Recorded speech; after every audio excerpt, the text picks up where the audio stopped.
नमस्ते आप सभी को। अंजलि एकेडमी में आप सभी का बहुत बहुत स्वागत है। आज मैं आप सभी के समक्ष जेएससीसी सीजीएल 2023 का जो पेपर 2 है हिंदी विषय, उससे मैं प्रश्नोत्तरी लेकर के आई हूँ। और प्रश्नोत्तरी से पहले मैं बता दूँ कि मेरा नाम अंजलि है और मैं अपने एमए में हिंदी विषय से ही गोल्ड मेडलिस्ट रह चुकी हूँ और साथ में ही मैंने हिंदी विषय से ही नीट जेआरएफ की परीक्षा भी पास की हुई है। इसीलिए मुझे हिंदी विषय से जो एमसीक्यू बनते हैं उसका पूरा अनुभव है। तो आज का जो हमारा टॉपिक है वो है भारत दुर्दशा। भारत दुर्दशा एक नाटक है जो भारतेंदु हरिश्चंद्र के द्वारा लिखा गया है। तो भारत दुर्दशा नाटक से किस प्रकार से एमसीक्यू पूछे जाएंगे, चलिए हम उसे देखते हैं। भारत दुर्दशा नाटक में सबसे पहले हम पहला प्रश्न देखते हैं। पहला प्रश्न है हमारा, भारत दुर्दशा का जो भारत दुर्दशा नाटक है उसका प्रकाशन वर्ष क्या है और इसमें कितने अंक हैं। भारत दुर्दशा नाटक का प्रकाशन वर्ष भी आपको बताना है और कितने अंक है ये भी बताना है, क्योंकि नाटकों में अंक का मतलब होता है जब आप नाटक खेलते हो या नाटक आप लोग देखते हैं तो देखते होंगे मंच पे एक दृश्य के बाद पर्दा गिर जाता है, फिर दूसरा दृश्य स्टार्ट होता है तो फिर पर्दा उठता है, फिर वापस से पर्दा गिर जाता है। तो यही क्रम आपका भारत दुर्दशा नाटक आप जब देखेंगे तो कितनी बार होगा ये ऑप्शन में आपको बताना है, ठीक है। ए ऑप्शन है आपका, क्या इसका प्रकाशन वर्ष 1983 है, क्या 1900 में इसका प्रकाशन वर्ष है, क्या 1980 है या 1982 है। और अंक भी बगल में देख लीजिए, ये अंक भी ईस्वी और अंक किस ऑप्शन में सही है ये आपको उत्तर देना है। तो जो इसमें हमारा सही उत्तर हो जाएगा ऑप्शन सी सही होगा, ठीक है। 1900 ईस्वी में ये नाटक का प्रकाशन वर्ष, भारत दुर्दशा नाटक का प्रकाशन वर्ष 1980 ईस्वी है और इसमें कुल 6 अंक है। कितने अंक है? 6 अंक है, याद रखिएगा। कुल अंकों की संख्या कितनी है? 6 अंक। यानी इसमें 6 बार पर्दा गिरेगा इस नाटक में और 6 बार इस नाटक को दिखाया जाएगा। अब जब पर्दा गिरता है ना तो दृश्य भी बदलता है। दृश्य बदलने से तात्पर्य है कि स्थान में परिवर्तन होगा। जैसे अगर राज्यसभा का दृश्य है पहले अंक में तो दूसरे दृश्य में फिर थोड़ा जंगल का दृश्य हो जाएगा। तो जंगल का दृश्य बनाने के लिए थोड़ा समय तो चाहिए, इसीलिए पर्दा गिर जाता है। उसके बाद उसके अंदर की जो भी परिस्थिति होती है उसको बदल करके, अवस्था को बदल करके वापस से पर्दा खुलता है। इसीलिए भारत दुर्दशा नाटक में 1980 ईस्वी में लिखी गई है और इसमें 6 अंक है। और भारत दुर्दशा नाटक लिखने वाले लेखक है हमारे भारतेंदु हरिश्चंद्र। याद रखिएगा, भारतेंदु हरिश्चंद्र। अब इस नाटक में जो 6 अंक आए हैं ना वो भी हमारे लिए बहुत महत्वपूर्ण है, क्योंकि 6 अंक से हो सकता है क्वेश्चन पूछ ले, प्रश्न पूछ ले कि किस अंक में कौन सा स्थान का वर्णन हुआ है। तो हम 6 अंक के स्थान को पहले एक बार देख के समझ लेते हैं, क्योंकि मेरा उद्देश्य सिर्फ आपको प्रश्नोत्तरी कराना नहीं है बल्कि आपको समझाना भी है। ये कितनी समझ आप में आ जाएगी कि आप सारे प्रश्नों को हल कर लेंगे। तो यहाँ देखिए इसमें 6 अंक है। भारत दुर्दशा नाटक में अंकों की संख्या पूछेगा तो 6 अंक है। अब 6 अंक में देख लीजिए, जो पहला स्थान है, जो पहला अंक है वो है, ये स्थान है, ठीक है। स्थान का नाम मैं लिखी हूँ, यानी जब पर्दा खुलेगा स्टेज पे, मंच पे, तो सबसे पहले कौन सा दृश्य दिखेगा। तो भारत दुर्दशा नाटक जब आप देखेंगे तो जब पहला बार पर्दा उठेगा तो आपको स्थान दिखेगा बीथी। कौन सा स्थान दिखेगा? बीथी। बीथी मतलब होता है संकीर्ण गली, ठीक है। क्या होता है? संकीर्ण गली या फिर संकीर्ण सड़क। गली या फिर सड़क, तो गली और सड़क से ये तात्पर्य समझिए कि थोड़ा छोटा सा चारों तरफ से दीवार है और बीच में छोटी सी संकीर्ण सड़क है या फिर संकीर्ण गली है, तो उसी वही स्थान है बीथी। और सबसे पहला जब पर्दा खुलेगा तो स्थान बीथी आपको नजर आएगा और बीथी में एक योगी आएगा और योगी आकर के गीत गाता है। तो याद रखिएगा, पहला स्थान, पहले अंक का स्थान बीथी है और बीथी स्थान में योगी आकर के गीत गाता है। उसके बाद जब दूसरा अंक होगा, दूसरी बार पर्दा खुलेगा, तो जो आपका स्थान है वो शमशान का स्थान दिखेगा। टूटे फूटे मंदिर दिखेंगे आपको, स्थान दिखेगा शमशान का और टूटे फूटे मंदिर दिखेंगे। फिर जब तीसरी बार पर्दा खुलेगा, तीसरा अंक जो है वो है मैदान का इलाका, ठीक है। मैदान आपको दिखेगा, ऐसे ही फील्ड है, फील्ड में जो अभिनेता आएंगे अभिनय करेंगे। फिर जब आपका चौथा बार पर्दा खुलेगा यानी चौथा अंक, तो चौथा अंक में आप देखिएगा एक अंग्रेजी कमरा है। चौथे अंक में एक अंग्रेजी कमरा है। फिर देखिएगा जब पांचवा अंक, पांचवी बार पर्दा खुलेगा तो किताब खाना। याद रखिएगा, पांचवा अंक का नाम है किताब खाना। जो पांचवा अंक का स्थान है वो स्थान है किताब खाना। छठे अंक में आइएगा। छठे अंक का स्थान है गंभीर वन का मध्य भाग। गंभीर वन का मध्य भाग। तो स्थानों के नाम आप याद रखे रहिएगा। पहला अंक बीथी है, फिर शमशान, फिर मैदान, अंग्रेजी कमरा, किताब खाना और गंभीर वन का मध्य भाग। तो ये हो गया हमारा स्थान। ये हो गया हमारा स्थान जो 6 अंक में आपको पूछे जा सकते हैं। प्रश्न ऐसे भी आ सकते हैं कि भारत दुर्दशा नाटक में तीसरा अंक में कौन सा स्थान का जिक्र हुआ है, तो तीसरे अंक में मैदान का जिक्र हुआ है, याद रखिएगा। फिर छठे अंक में कौन से स्थान की चर्चा हुई है, तो छठे अंक में गंभीर वन का मध्य भाग, इसकी चर्चा हुई है। तो इन अंकों से बहुत ज़्यादा संभावना है कि प्रश्न पूछे जा सकते हैं, इसीलिए मैं साथ में यहाँ पर लिख दी और यहाँ पर लिखने के बाद ताकि आप लोग याद कर लें। अब इन्हें अगर आप याद रखने का ट्रिक देखें, अब ये जो 6 अंक है ना, इनको क्रम से अगर आप याद रखने का ट्रिक देखें तो ऐसे समझिए कि जो भारतेंदु हरिश्चंद्र है वो एक जगह में जाते हैं, कहाँ, बीथी में। जो संकीर्ण गली है, संकीर्ण सड़क है, वहाँ पर भारतेंदु हरिश्चंद्र जाते हैं सबसे पहले संकीर्ण सड़क में। उसके बाद चलते चलते वो शमशान में पहुँच जाते हैं। याद रखिएगा, चलते चलते शमशान में पहुँच जाते हैं जहाँ टूटे फूटे मंदिर भी है। फिर वो आगे निकलते हैं तो मैदान में पहुँच जाते हैं। सबसे पहले सड़क में होते हैं, सड़क से शमशान जाते हैं, शमशान से मैदान में पहुंचते हैं। मैदान में पहुंचने के बाद उन्हें एक अंग्रेजी कमरा दिखाई देता है। मैदान में पहुंचने के बाद भारतेंदु हरिश्चंद्र को एक अंग्रेजी कमरा दिखता है। सुंदर सा कमरा है, मेज टेबल वगैरह लगे हुए हैं। तो जब भारतेंदु अंदर घुसते हैं तो देखते किताब खाना, यानी वहाँ बहुत सारी किताबें रखी गई है। तो पहले अंग्रेजी कमरा पहले आएगा क्रम में, उसके बाद किताब खाना, और किताब खाना के बाद जब वो आगे निकल जाएंगे तो गंभीर वन का मध्य भाग आ जाएगा। गंभीर वन है, बहुत घना वन है, और उसके मध्य भाग यानी वो बीच में पहुंच जाएंगे। बस वहीं पर ये ट्रिक हमारा खत्म हो जाएगा। तो भारतेंदु हरिश्चंद्र को ही जोड़ के मैं याद करवा रही हूँ ताकि आपको याद रह जाए कि भारत दुर्दशा नाटक भारतेंदु हरिश्चंद्र का है। और पहला अंक, दूसरा, तीसरा, जो 6 अंक है नाटक में, तो 6 अंक को आप याद रखेंगे। अब आगे प्रश्न में चलते हैं। दूसरा प्रश्न देखिए आप। दूसरा प्रश्न है हमारा, भारत दुर्दशा नाटक के पात्रों में शामिल नहीं है। अब जो कोई भी नाटक हो, कहानी हो, उपन्यास हो, तो पात्र बहुत महत्वपूर्ण होते हैं, क्योंकि पात्रों से तो प्रश्न पूछता ही पूछता है। इसीलिए आपको बताना है कि कौन पात्र नहीं है, यानी जो है उसको छोड़ देना है। जो भारत दुर्दशा नाटक के पात्र नहीं है उसको बताना है। तो देखिए, भारत भाग्य, भारत दुर्देव, आशा और सावित्री। अब आपको इन चारों में से बताना है कि कौन भारत दुर्दशा का पात्र नहीं है। तो इसमें जो हमारा सही ऑप्शन होगा ना, वो ऑप्शन डी, यानी जो सावित्री है वो भारत दुर्दशा नाटक की पात्र नहीं है, बल्कि ये एक आपको पढ़ना है आधे अधूरे नाटक। आप अपना सिलेबस देखिएगा तो उसमें होगा आधे अधूरे नाटक। तो आधे अधूरे नाटक की पात्र है सावित्री। इसीलिए जो भारत भाग्य है वो भारत दुर्दशा का पात्र है, भारत दुर्देव भी भारत दुर्दशा का पात्र है, और आशा भी भारत दुर्दशा में ही पात्र है। यानी जो हमारे अंदर भावनाएं होती हैं, आशा, निर्लज्जता, फिर आलस्य, तो ये सब पात्र के रूप में आए हैं भारत दुर्दशा में। ये सब पात्र के रूप में, प्रतीक के रूप में आए हैं।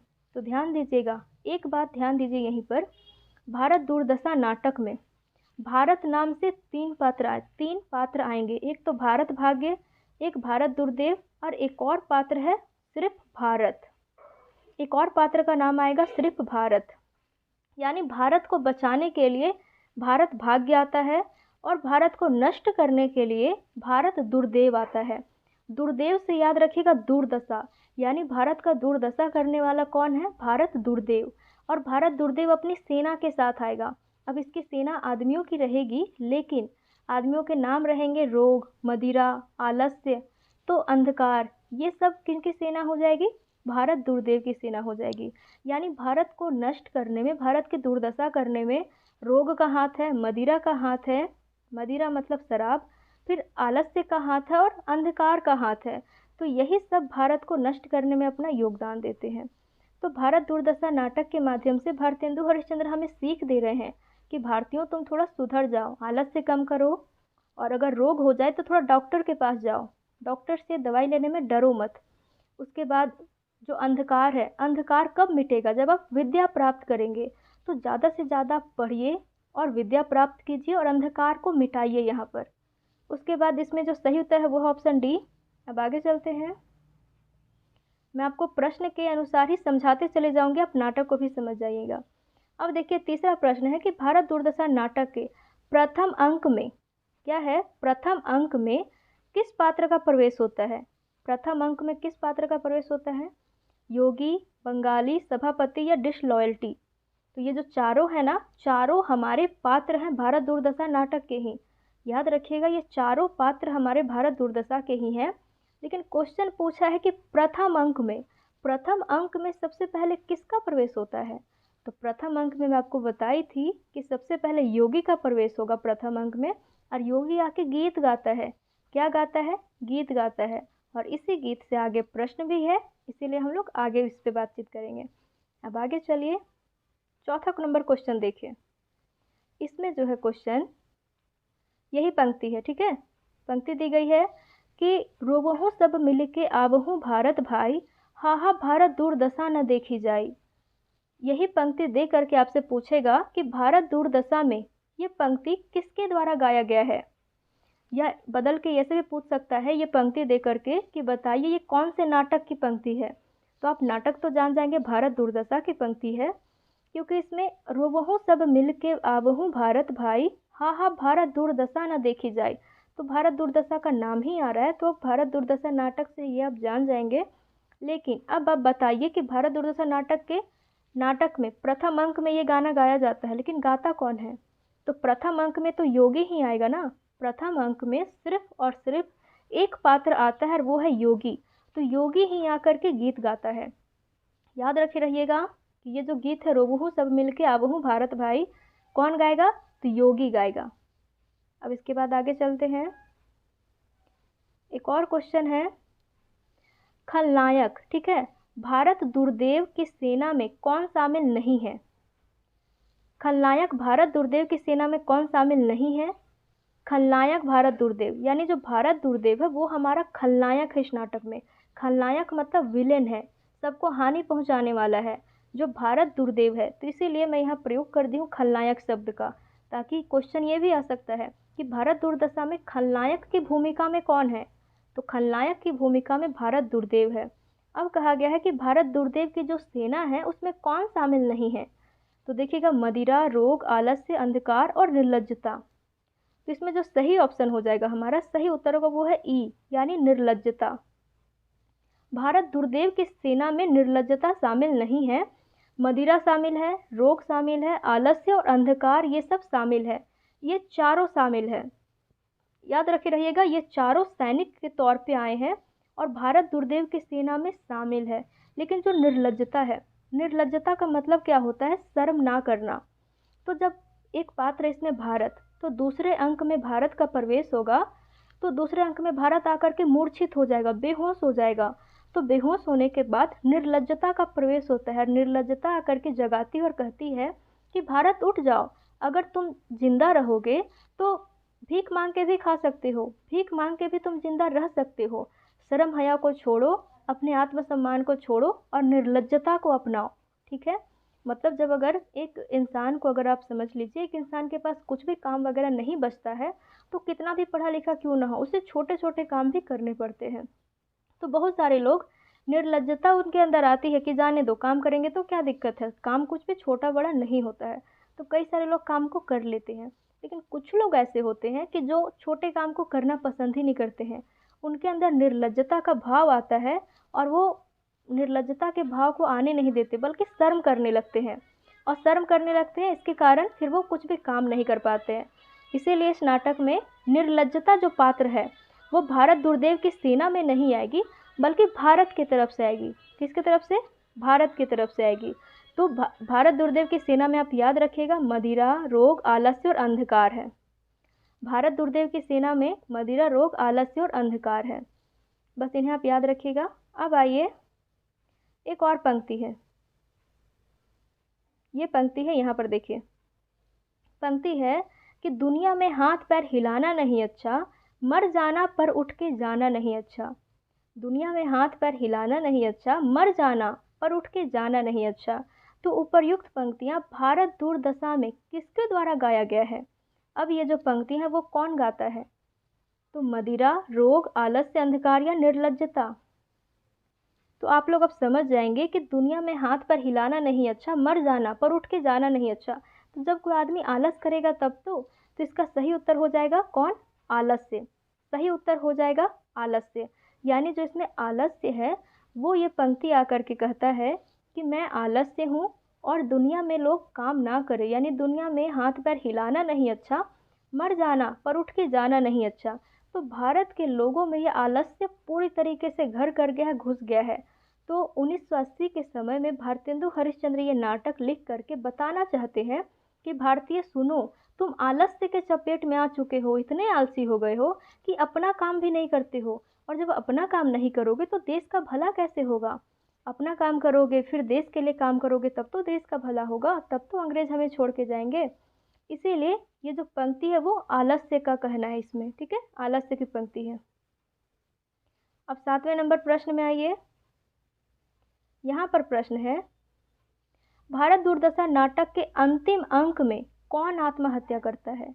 यानी भारत दुर्दशा का जो अंतिम अंक है गंभीर वन का मध्य भाग, स्थान था ना उसमें, अंतिम कौन सा अंक है? छठा अंक। तो छठा अंक में ये जो गंभीर वन का मध्य भाग है वहाँ पर एक पात्र आत्महत्या कर लेता है। कौन सा पात्र? भारत, भारत भाग्य, भारत दुर्देव या अंधकार। तो आत्महत्या कौन करता है? तो आत्महत्या जो करेगा ना उसका नाम है भारत भाग्य। याद रखिएगा, भारत भाग्य आ करके आत्महत्या कर लेता है। क्यों? क्योंकि ये जो उसका भाई है जो भारत है वो बेहोश पड़ा है और बेहोश होने के बाद उठ ही नहीं रहा है। भारत भाग्य आता है छठे अंक में और बहुत उठाने का प्रयास करता है कि मेरे भाई भारत तुम उठ जाओ, लेकिन भारत नहीं जागता है। जिस कारण ये जो भारत भाग्य कहता है कि जब मेरा भाई भारत ही नहीं जागा तो मैं जिंदा रह के क्या करूँगा। और ये भारत भाग्य स्वयं अपने से कटार निकालता है, एक कटार निकाल करके अपना आत्महत्या स्वयं कर लेता है, खुद ही कटार मार के आत्महत्या कर लेता है। तो भारतेंदु हरिश्चंद्र इस नाटक के माध्यम से दिखाते हैं कि भारतीय लोग, अगर आप लोग जल्दी से नहीं जागे तो ऐसे ही भारत का भाग्य मर जाएगा और भारत का पतन हो जाएगा। यहाँ पर अंग्रेजी शासक है ही और ज़्यादा बढ़ जाएंगे ये लोग। इसीलिए भारत भाग्य को अंतिम में आत्महत्या करते हुए दिखाया गया है ताकि भारतीय लोग इस बात को समझें, ठीक है। और भारत दुर्देव ये तो दुर्दशा करने वाला ही है, और जो अंधकार है, अंधकार भारत दुर्देव का ही सैनिक है। तो ये लोग तो आत्महत्या करेंगे नहीं, आत्महत्या करता है भारत भाग्य। अब आइए 8वें नंबर प्रश्न में, भारत दुर्दशा नाटक के संबंध में कौन सा कथन गलत है? ठीक है, भारत दुर्दशा नाटक के संबंध में कौन सा कथन गलत है आपको ये बताना है। तो ए नंबर देखिए, यह एक दुखांत नाटक है। बी नंबर है, यह एक मतलब भारतेंदु ने इस नाटक को लास्य रूपक भी कहा है। सी नंबर में है, अंग्रेजी राज्य द्वारा किए गए अत्याचारों की अप्रत्यक्ष निंदा है। और डी में है, इस नाटक में कुल 7 अंक है। तो अब आपको इन चारों में से देख के बताना है कि इसमें गलत कथन कौन सा है। आप शुरू से मैं आपको बताती आ रही हूँ ना कि इस नाटक में 6 अंक है। कितने अंक है? कुल 6 अंक है। तो फिर 7 अंक यहाँ दिया है तो ये ऑप्शन हमारा गलत हो जाएगा, ठीक है। डी ऑप्शन हमारा, इस ऑप्शन के ये जो क्वेश्चन है, क्वेश्चन में क्या पूछा है कि कौन सा कथन गलत है, तो जो गलत कथन है वो है डी, ठीक है, क्योंकि इसमें 7 अंक नहीं बल्कि 6 अंक है। और बाकी जो ऊपर के 3 ऑप्शन है ना, ये तीनों इसके विषय वस्तु के बारे में सही है। तो तीनों को आप ध्यान दे के पढ़ लीजिएगा, क्योंकि प्रश्न बनेगा तो यही सबसे बनेगा। 9वें नंबर में आइए, भारत दुर्दशा नाटक में भारत का प्रवेश किस अंक में होता है? मैं आपको बताई, भारत नाम से 3 पात्र हैं, एक तो भारत, दूसरा है भारत भाग्य और तीसरा है भारत दुर्देव। तो ये जो भारत है, तो भारत का प्रवेश किस अंक में होता है ये आपको बताना है। नाटक के किस अंक में होता है? तो देखिएगा, दूसरे अंक में होता है। किस अंक में? दूसरे अंक में भारत भाग्य का, भारत भाग्य नहीं, भारत भाग्य अगर आएगा तो छठे अंक में प्रवेश होगा उसका, लेकिन जो भारत का प्रवेश है वो होगा आपके दूसरे अंक में प्रवेश होगा। ध्यान से याद रखे रहिएगा, भारत का प्रवेश दूसरे अंक में होगा। अब ये हो गया, और भारत भाग्य का प्रवेश छठे अंक में होगा। अब अंतिम प्रश्न देखिए, 10वां नंबर जो प्रश्न है हमारा, 10वां नंबर प्रश्न है कि कवि वचन सुधा पत्रिका का जिक्र भारत दूरदशा नाटक के किस अंक में हुआ है। ठीक है, यानी एक कवि वचन सुधा पत्रिका है। भारतेंदु हरिश्चंद्र कुल 3 पत्रिकाओं का संपादन करते हैं। याद रखिएगा, भारतेंदु हरिश्चंद्र जो इस नाटक के नाटककार है, जो लेखक है, वो 3 पत्रिकाएं लिखते हैं। पहला तो कवि वचन सुधा, उसके बाद वो लिखते हैं बाला बोधनी और फिर एक हरिश्चंद्र चंद्रिका। 3 पत्रिकाओं का वो संपादन करते हैं। तो कवि वचन सुधा ना एक राजनीतिक पत्रिका है। अंग्रेजों के खिलाफ कुछ बात लिख दी जाती है तो अंग्रेज इसे बंद करवा देते हैं। अंग्रेज क्या करते हैं, इसे बंद करवा देते हैं। इसीलिए भारत दूरदशा नाटक में कवि वचन सुधा पत्रिका का भी जिक्र हुआ है। तो क्वेश्चन आपसे यही पूछेगा कि किस अंक में जिक्र हुआ है। तो याद रखिएगा 5वें अंक में जिक्र हुआ है। 5वें अंक का स्थान क्या है, किताब खाना। 5वें अंक का जो स्थान है वो है किताब खाना। तो किताब खाना में 5वें अंक में जो भारत को बचाने वाले कुछ पढ़े लिखे लोग हैं वो लोग बैठे होते हैं, जैसे सभापति, फिर बंगाली, महाराष्ट्री, देसी लोग। तो ये कुल मिलाकर के 7 लोगों की कमेटी होती है। ठीक है, कुल मिलाकर के किताब खाना जो हमारा 5वां अंक है उसमें 7 लोगों की कमेटी बैठाई जाती है और आपस में वो लोग चर्चा करते हैं कि भारत को भारत दुर्देव से कैसे बचा सकते हैं। लेकिन उसी समय डिसलॉयल्टी का प्रवेश होता है। डिसलॉयल्टी पुलिस के तौर पे आई है और वो सारे लोगों को पकड़ के ले जाती है। ठीक है, सारे लोगों को पकड़ के ले जाती है। तो ये जो जिक्र हुआ है कवि वचन सुधा का वो 5वें अंक में हुआ है। तो इसे याद रखिएगा। तो मैं यहाँ पर 10 प्रश्न लेकर के आई थी, लेकिन ये 10 प्रश्न बहुत ज़्यादा महत्वपूर्ण है। बहुत ज़्यादा उम्मीद है कि इन्हीं 10 प्रश्न से मतलब इधर उधर से क्वेश्चन मिला जुला के पूछा जाएगा एग्जाम में। तो भारत दुर्दशा नाटक को पहले आप पढ़िए, सारे प्रश्नों को हल कीजिए और देखिए फिर आपको कितने आ रहे हैं कितने नहीं आ रहे हैं। चलिए फिर, बहुत बहुत धन्यवाद आप सभी का।